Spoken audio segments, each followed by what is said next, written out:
신통한 점괘. 옛날에 가난한 선비 부부가 살았는데 선비는 하루 종일 책만 읽었어. 그러다 보니 돈이 없어서 항상 가난하게 지냈지. 밥해 먹은 지가 어찌나 오래됐는지 솥단지에는 거미줄이 쭉쭉 쳐져 있고 쌀독에는 먼지만 뽀얗게 쌓여 있었어. 보다 못한 이웃 사람들이 선비 부부를 찾아왔어.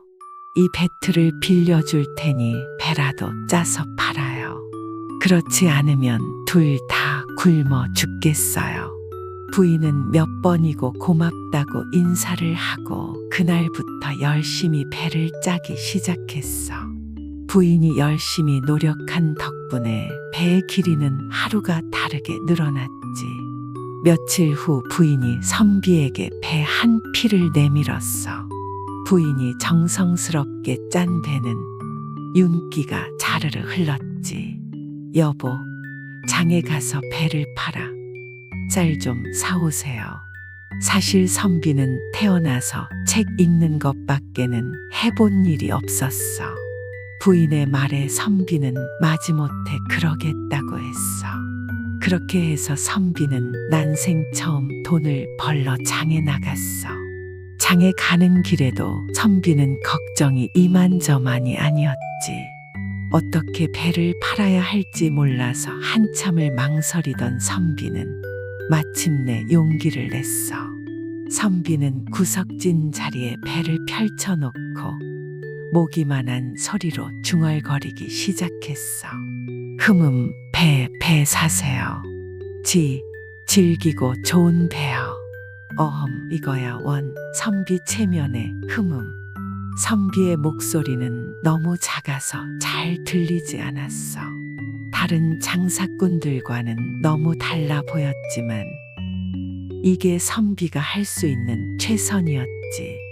다행히도 솜씨 좋은 부인이 짠 배는 순식간에 팔렸어. 많은 사람들이 줄을 서서 배를 구매했지. 선비는 손안에 돈을 보니 신바람이 났어. 내가 돈을 벌다니 이게 꿈이냐 생시냐. 선비는 누가 돈을 제 각이라도 할까봐 허리춤에 단단히 묶었어. 그러고는 콧노래를 흥얼거리며 시장을 돌아다녔어. 이 돈으로 무얼 살 거나 책을 살 거나? 아니지. 쌀도 사고 떡도 사서 부인이랑 오순도순 사이좋게 먹어야지. 그런데 바로 그때였어. 거지 할아버지가 꾀죄죄한 주름진 손을 내밀었어. 한 푼만 주소. 배고파 죽겠소. 한 푼만 주소. 할아버지는 곧 쓰러질 것처럼 힘이 없어 보였지. 사람들은 귀찮다는 듯이 한마디씩 했어. 왜 길을 막고 섰어요? 저리 좀 비켜요. 퇴퇴 웬 거지 영감택이래. 사람들의 핀잔에도 배가 고픈 할아버지는 있는 힘을 다해 말했어. 한 푼만 주소.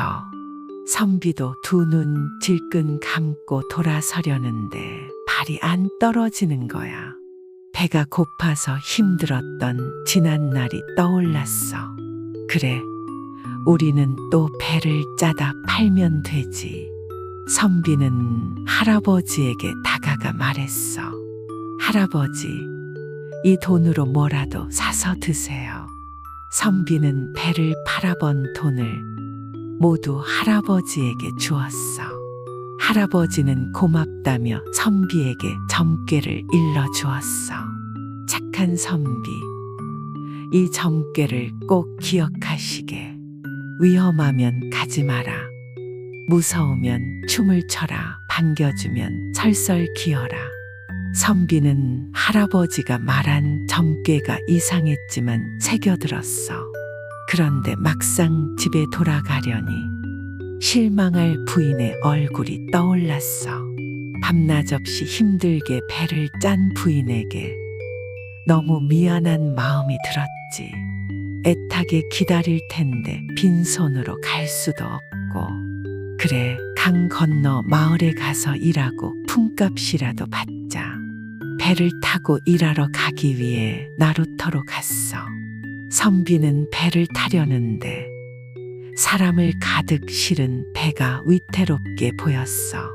그때 떠오르는 말, 위험하면 가지 마라.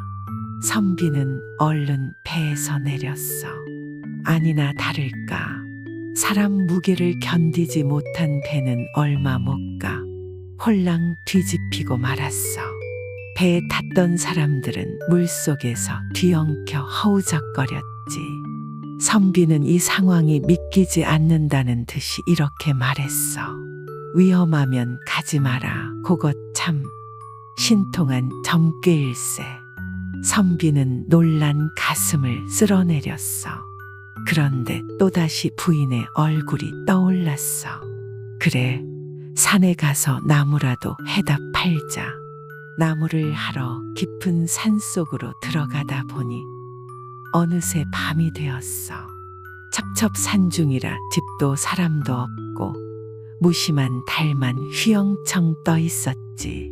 주변을 살펴봤지만 잠을 잘 만한 곳은 동굴밖에 보이지 않았어. 선비는 하는 수 없이 동굴에서 하룻밤을 지내기로 했어.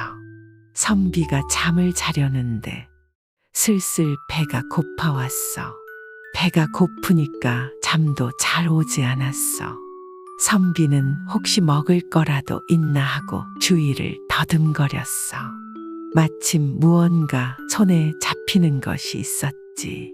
옳지, 여기 둥그스름한 게 있구나. 나무 열매인가.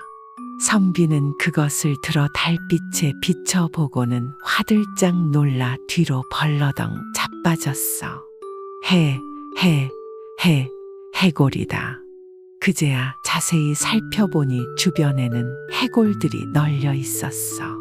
그때 갑자기 해골 더미에서 괴물이 벌떡 일어났어. 식은땀이 삐질삐질, 다리가 후들후들. 선비는 너무 무서워 멍하니 서 있었어. 그때 무서우면 춤을 춰라라는 점괘가 떠올랐어. 선비는 덩실덩실 춤을 추기 시작했어. 그런데 선비가 춤을 추자 신기한 일이 벌어지기 시작했어. 선비가 춤을 추는 동안 괴물이 잘생긴 젊은이로 변했어. 젊은이는 선비에게 다가와 말했어. 고맙습니다, 선비님. 저는 본래 옥황상제님의 문직이었습니다. 그런데 죄를 지어 흉측한 괴물이 되었죠. 사람들이 놀랄까봐 이 동굴에 몰래 숨어 지냈습니다. 옥황상제님은 저에게 사람과 함께 춤을 추어야 원래의 모습이 될 수 있다고 하셨습니다. 얘기를 들어보니 그동안 동굴에 왔던 사람들은 괴물의 모습을 보고 놀라 기절하거나 죽어버렸던 거였지. 은혜를 갚고 싶습니다. 무슨 소원이든 말씀해 보세요. 선비는 곰곰이 생각하다가 말했어. 내가 아는 사람들과 함께 밥 한 끼라도 배불리 먹고 싶소. 그러자 젊은이는 바위 하나를 가리키며 그 바위 밑을 파보라고 하고 사라졌어. 선비가 커다란 바위 밑을 파보니 어른 키만한 산삼이 가득 있는 게 아니겠어? 모두 팔면 엄청난 부자가 될 것 같았어. 부인이 기뻐할 생각에 선비는 잔뜩 신이 났어. 선비는 산삼을 지게에 가득 지고 신나게 산을 내려갔어. 집에 도착하자 부인이 버선발로 달려나와 반겨주었어. 선비도 너무 반가워서 부인을 얼싸안으려 했지. 그런데 그때 반겨주면 설설 기어라가 떠올랐어. 선비는 마당에 납작 엎드려 설설 기었어. 그때 마루 밑에 숨어있던 도둑과 눈이 딱 마주쳤지. 도둑은 깜짝 놀라 주랭랑을 쳤어. 반겨주면 설설 기어라. 허허. 정말 신통한 점괘일세. 선비는 부인에게 그간에 있었던 일을 모두 들려주었어. 그 뒤 선비 부부는 산삼을 팔아 이웃과 나누고 어려운 사람들을 도우며 행복하게 잘 살았어.